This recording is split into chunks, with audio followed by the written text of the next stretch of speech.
The Why Me Project, an exclusive presentation of Faith Strong Today. I was confused because I thought this was going to be, because we haven't done this in a while, Holly, like a Holly and Friends episode. Yeah, it kind of is, because we do float in the same circle. Right. I've seen our guests today on different Zoom meetings, but we've never hung out. I was like, well, if Stephanie's a friend of Holly, and then I saw that you were a friend with Lori, I'm just like, okay, the only one who doesn't have a friendship yet is me and you. Stephanie Beaulieu, how are you? Good. I'm so glad to be here. By the end of this, the goal, I think, is for you no longer to be friends with Holly, and then you and I start hanging out. Yeah. Okay. Is that too much? Yeah. Well, can we all be friends? I mean, why can't we be friends? Yeah, I think that should be a song. That's a good. Anyway, we're all in this together. Exactly. You are from originally where, Steph? I was born in Richmond, British Columbia. My dad immigrated to Vancouver in the 70s, so I'm half Filipino by heritage, Canadian by birth, and my mom is Canadian, so I'm half Filipino. And so I get that question a lot of like, where are you from, or what are you? Right? I hate those questions. I'm human, but thanks. Thank you. Or like, what's your ethnic background? People are just trying to find out what your ethnic mix is, but there's some very interesting ways of asking that question. Because Holly usually gets, I've known you forever. You get an array of different, like, are you this or are you this? Yeah. Or, are you Latina? No. Yeah. I wish. Did you ever feel like you were different because you had, multicultural family and, parents from different places? Yeah, absolutely. We moved to Cochrane, Alberta when I was 3 years old. And at the time, this is not the case today, but at the time, my dad was one of 3 non-Caucasian people. So like the kids in elementary school had never seen black hair. And so I kind of grew up, Filipino culture is warm, it's welcoming, it's amazing, but I always felt like I wasn't quite Filipino enough to be considered Filipino, and I wasn't quite Canadian enough. So, when you're kind of a cross-culture kid like that, sometimes you don't really exactly know where you fit. So that was definitely a bit of my experience growing up. I also had a similar experience because I grew up just outside of Edmonton. Yeah. And it's like, you can count the non-white people on one hand. One hand. Didn't even need my thumb.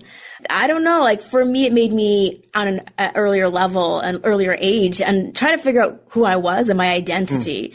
For you and your own self-identity, was that early questions from a young age? I was a pretty like happy-go-lucky kind of kid. So I don't know that I maybe noticed right away. Like I would my husband is Filipino too. And he's very aware of like those kinds of things. But it's funny. I think I always felt pretty white. But so sometimes when I'm like somewhere, it's like I forget, and then if there's people, like if you're in a small town, Alberta, and people are kind of looking, I'm like, what are they looking? Oh, right. Like, right. I'm a visible minority. I forgot. So yeah. And I think too, like my mom is Canadian, and I have heard that, whatever your mother's culture is has more influence in the home. So I have friends who are half Filipino whose mom was Filipino, and they, ate more Filipino food, felt more Filipino, kind of grew up more, submerged in the culture. Whereas I just kind of felt like, I'm just here, and I'm happy to be here. And then so I always have to like remind myself, the joke was that I was a coconut, like brown on the outside, white on the inside. I love that. That was me too. I was a rebel. Yeah. I was a chocolate ice cream bar because I was white on the inside and brown on the out. Yeah. Exactly. So I totally feel that. I think it's completely true. You really do absorb the culture of your mom. Yeah. Johnny's like, I was vanilla. He's like, I know. Got nothing, guys. White on the outside, white on the inside. But with that said, I find it very interesting that there are so many different cultures. And we live in a melting pot of Canada. Yep. That we all kind of find our own place, despite the fact sometimes, despite the color of our skin, we all feel very different. Yeah. And I think in Canada, even as opposed to other places in the world, there's almost like a lot more permission for diversity, whereas it's not like we're not trying to make everybody fit into one mold, but there's space. It's more of a mosaic. I believe that, I remember that. That's my one thing I remember from social studies. I know, Canada, right? And the States is a melting pot, but it really truly is. A mosaic. I bet you didn't think today we'd be going back to grade 8. No, I didn't. No. Shout out to Miss Oleski. See, we remember things. There we go. Remember. Yeah, it's true. It's true. All right. So of course, you've got a book that just came out. You had a fantastic launch party. We can see it behind you. Yes. For those who are checking out our YouTube channel. And balloons, like quite a party. But you don't just write a book because you're like, hey, it's a Thursday and I want to write a book. Spare time. What should I do with myself? Yeah. Oh, man, there's nothing going on. I'm going to write a book.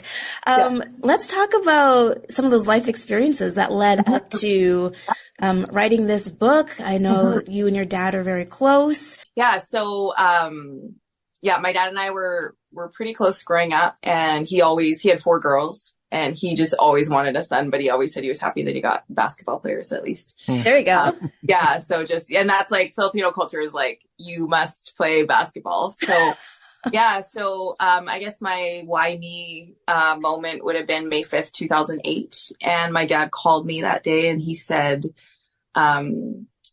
hey, is Mike home? That was my husband. And I said, yeah. And I just kind of had that feeling like something's not right. Yeah. And then he said, are you sitting down? And I said, yeah. And by then I'm like, why? Like what's going on? And he said, I have really bad news. The doctor said I have ALS and I have 3 to 5, it's fatal. And I have 3 to 5 years to live.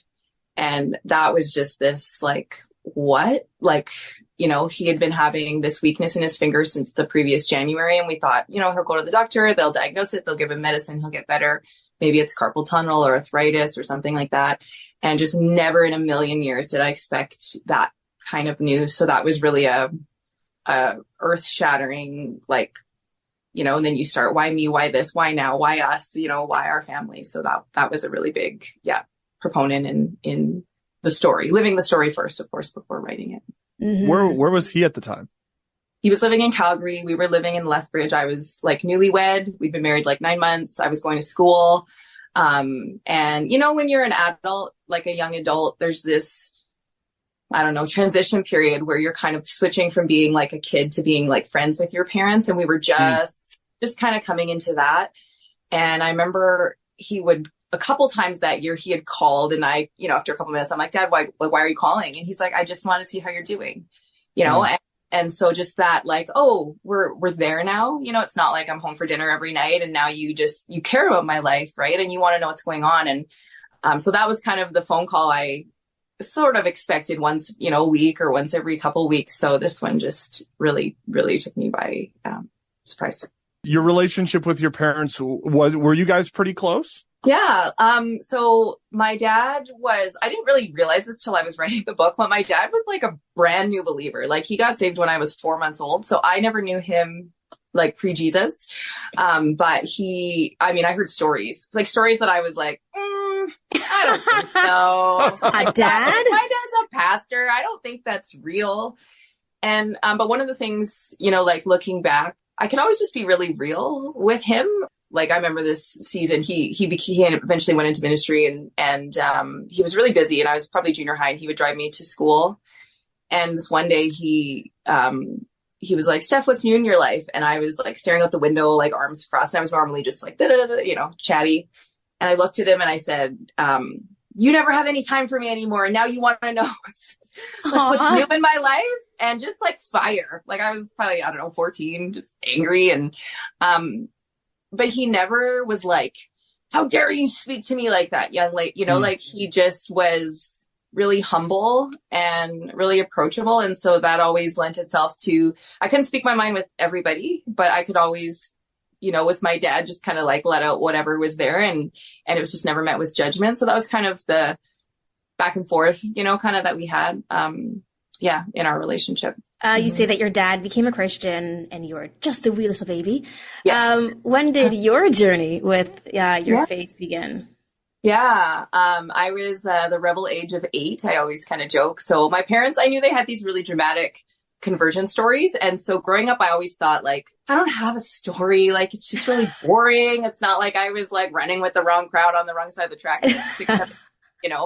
But I remember, I remember feeling that tug, you know, like back in the day, they would always give an invitation at the end of every church service, like to walk the aisle, right? And go up to the front and give your life to Jesus. Mm-hmm. And I remember quite like, even at that age, I remember understanding that I was giving up control, and I was a very like strong personality, like middle child. And I remember not wanting to do that actually. And I remember feeling that kind of like tug into the aisle and just being like, nah, maybe later. And then one day I was homesick from school. One day my mom was watching 100 Huntley Street. She always watched that. And I said, Mom, if I die and go to hell, can I change my mind? And then she goes, no, like when it's done. And I'm like, okay, then so am I, with like doing things my own way. Like, let's pray. So I was in grade 3. I was 8 years old when I, you know, went from darkness to light in the spiritual. And I remember my dad came home that day and I'm like, I invited someone today. And so he's guessing my teacher and my neighbor and my friends. And I'm like, no, better. And then finally I was like, Jesus, you know, of course he probably knew, but he played along. Yeah. Yeah. And so that was the beginning. And then I went around the neighborhood and I repeated that news to everybody, that they needed to know Jesus. And my mom got some phone calls. Look at you, little missionary. So right? You called me a little evangelist. And she was like, you know, now I'm much more relational in how I share Jesus. But at the time, I was like, you need to trust Jesus too. Yeah. You're like the Oprah. You get a Jesus, and you get a Jesus. Now, was I wrong? And you said that your dad was a pastor? Yeah. So he was a mechanic. He immigrated from the Philippines in the 70s. His dad had a shop in the Philippines, so he just continued with that trade after he got saved, and just like no one thought he would ever get saved, and he got saved. And a couple of weeks later, some coworkers, they were just talking, and he told one of them that he'd read this article about this workplace that had started a Bible study, and it had improved productivity and all these things. And before he knows it, these two coworkers are bantering back and forth about how they wouldn't attend a Bible study if Jesse started one. And he's like, whoa, what's happening?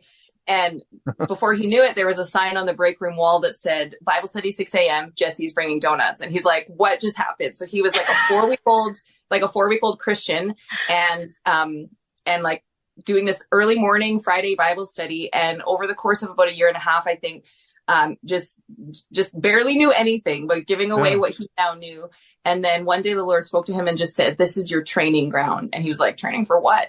And then shortly after that, he felt called to ministry. And I don't even know, Johnny, like if he would have technically known what ministry was at that point. Yeah. Sure. But the seminary in Cochrane had just opened. And so they a whole series of events of putting out the fleece and asking God, but they ended up moving our family, and he started joined a Filipino Bible study that kind of accidentally grew into a church. And so they found himself as a pastor. And someone they used to call him Brother Jesse. And one day someone called him Pastor Jesse, and he said, well, I guess if this is a church, then I'm the pastor. Like that was how that happened. So it was not like planned, it was just like God just kind of ushered him into that. Did you feel any pressure being the daughter of the pastor? Yeah. I feel like people would say it to me. They'd be like, oh, you're the pastor's kid. So I felt it maybe at a distance a bit from people, but not really ever from my parents. They were just really real and like really authentic, and they made mistakes. They would apologize and ask for our forgiveness, if they lost their temper or whatever. So, I didn't feel like there wasn't a lot of pretense in our house. And so I felt like that kind of don't get me wrong. I was afraid to afraid to step over the wrong side of the tracks for sure. My mom just came from a really broken string of life choices and stuff. So she had really strict rules for us, because she knew the sadness and emptiness that sin left her with. So we told the line just because we were I was scared of my mom in a really healthy way. And so I never had the desire to rebel. And I just, I think it's very normal for people to question, their faith, and is God real, and is faith from my parents. But God was so real to my parents that honestly, that was just never, for me, it was never is he real? It was just will I follow him? Like that was the question for me, but he had so changed their lives that there was almost no denying, it. And so I didn't feel that pressure from my parents, but definitely people occasionally would be like, oh, you're the pastor's kid. And it was like, what does that mean? We weren't around long enough to know, in church culture long enough. So, there's not the pressure per se, but as you grow older, There's then, hey, what are you going to be when you grow up? Did you think ministry was one of those things? Did you think that, taking things like bite-sized Bible studies would grow into what it is? Like, where did you feel like your heart was being led to? Yeah. Oh, yeah, that's a great question. I remember, I went to Bible college for 1 year out of high school, and that kind of gave me that buffer, when you're like, I have no idea what I want to do with my life. It buys me some time. And after that year, I decided I wanted to go into education, actually. And I kind of was like, I want to make a difference. So teaching makes the most sense, to me. So I had done my education degree. And then when I was weeks away from graduating, a friend and I, we were sitting outside my house, I remember, in my Toyota Corolla. And I said to her, I don't think I'm going to be a classroom teacher. And she's like, what do you mean? We're about to graduate. What are you planning? And I said, I don't know. I feel like maybe I'll be teaching the Bible. And by then my dad had been gone for a year probably. And in that season, just of being really desperate to know that what God said was real, I mean, it just really, scriptures came alive to me. And so I think that was the beginning of the birthplace of some passion for that. But I never, I didn't have a plan. I didn't have a 5-year and a 10-year, it kind of, I guess, similar to my dad's calling, it just kind of happened. So you graduate and what happens next? You're like, okay, I could be a teacher, but I really want something to serve God with. Yeah. So I got my first job of all things was kindergarten, and I had a phys ed degree with a math minor. Nice. And they offered me this job, and I think I said, are you sure? Anyways, but it ended up being just a really fun year. My husband always accused me of all you do is play. I was like, we learn. It's how we learn. But yes, it's a really fun job. Then we moved here to Airdrie. My husband had gotten transferred, and I got a teaching job for a bit. And then we started our family. And in the course of that year, I was kind of taking a year off. And my mom, who works for our convention and does women's ministry, she just asked me one day kind of casually, oh, are you planning to go back to work? And I said, do you know what my dream job would be? I was like, if I could work from home and teach the Bible, I would just love that. And she goes, well, let's try it. Why don't we just pick? She's like, why don't we do a Bible study on James? And so back then what year was it? 2013 probably. And we did a online Bible study. This was kind of before online was as much of a thing as it is today. And we just did the book of James. We recorded some videos. I wrote some homework. I just did it 1 week at a time, trying to write it so I could email it out to people. And that was kind of the beginning of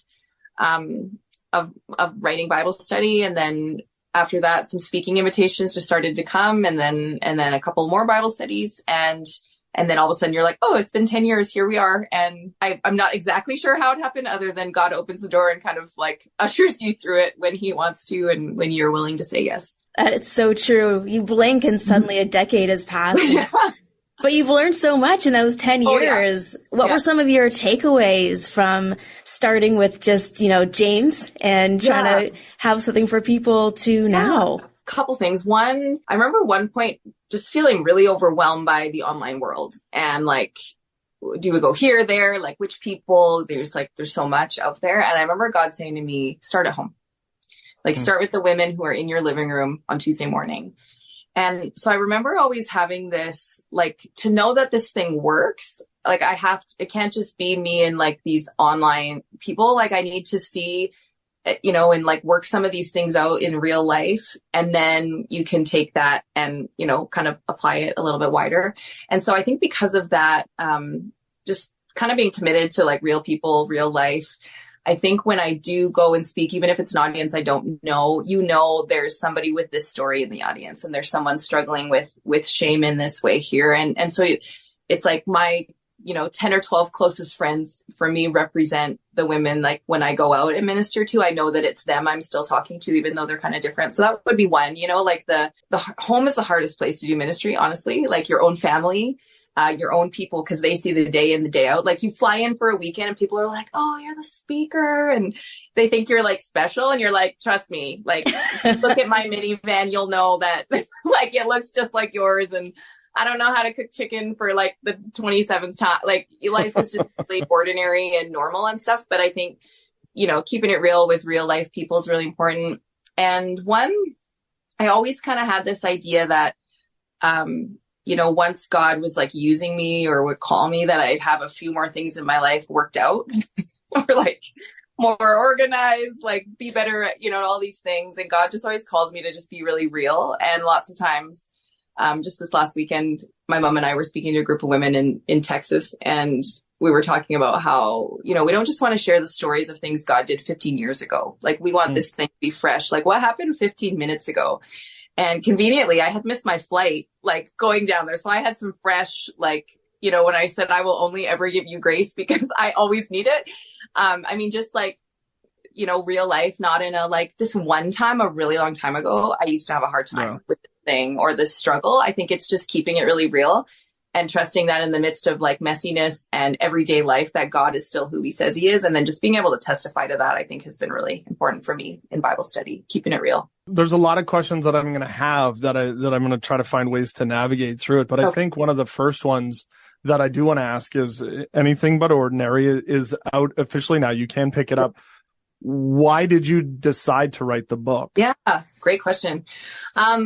Really in one sentence, I would say because God was faithful through a season I didn't think I'd survive. A couple months before my dad was diagnosed, my husband and I were driving back home, and I said to him, just really out of the blue, I said, if anything ever happened to my dad, I would not be okay. I just remember like sobbing, like just all of a sudden just thinking about that and thinking like anything but that, God, like that I wouldn't survive. And I remember he like reached across the car and he like grabbed my hand and he's like, your dad's fine. Like he's healthy. Like nothing's going to happen to him. And then of course it was a couple of months later that we get this news. And so I think over the last 10 or 12 years, the thing that like makes me kind of like get up out of my seat and like want to write or want to share is when I see someone that's just going through something that's really hard, like whether that's like losing a loved one or a diagnosis or just like a hard life, things not turning out the way you thought. It's like the thing I want them to know. I'm like, you can take God at his word. You can trust him. And so I wanted to write this story. Of course not. Some of the side benefits, right, is honoring my dad and recording his story, but really just because God was so faithful to me, like to my parents, to our family, and just for people to know in the midst of the broken things, the messy things, the hard things, like there's hope and faith works when life doesn't work. That's the tagline of the book. And so that I think was what kept me going in the, like, this is really hard to write this story. That was what kept me going. I want people to know that they can trust him. So you received the phone call from your dad. Mm-hmm. You said 3 to 5 years is usually the prognosis when it comes to ALS. Yeah. How long from phone call to when your father had passed? 15 months.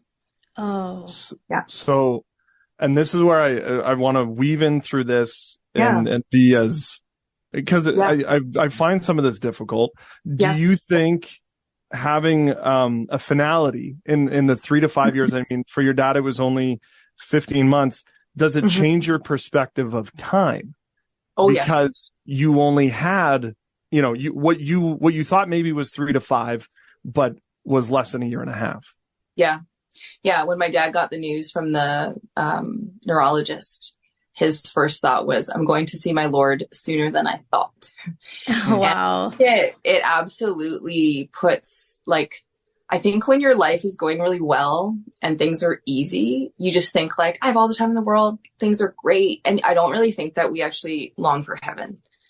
It's like my life is good. And and through that 15 months of just like loss after loss after loss and like hard thing, I think I was like, this time on earth is short. I mean, the days are long when you're suffering, the days are long, but like the years are short. And I think there was this invitation maybe to live life for what matters, and my dad said, like, one of his kind of like last things he said, was like, if you were to live today, like it was your last day on earth, what would you do to make a difference in the kingdom of God?